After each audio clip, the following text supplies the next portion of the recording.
This video will show you how to withdraw your Bitcoin from your Cash App.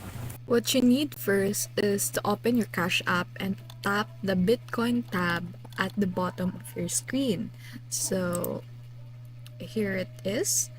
From there is tap the withdraw Bitcoin button. If this is your first time, you'll need to verify your identity and just follow the prompts that is given in your screen. Once you are verified and eligible to cash out, then enter the amount you want to withdraw, then paste or scan the QR code of your external Bitcoin wallet address. Double-click the wallet address, then tap Next. Review the details and hit Confirm and Withdraw. And that's it. Your Bitcoin will be on its way, usually within minutes.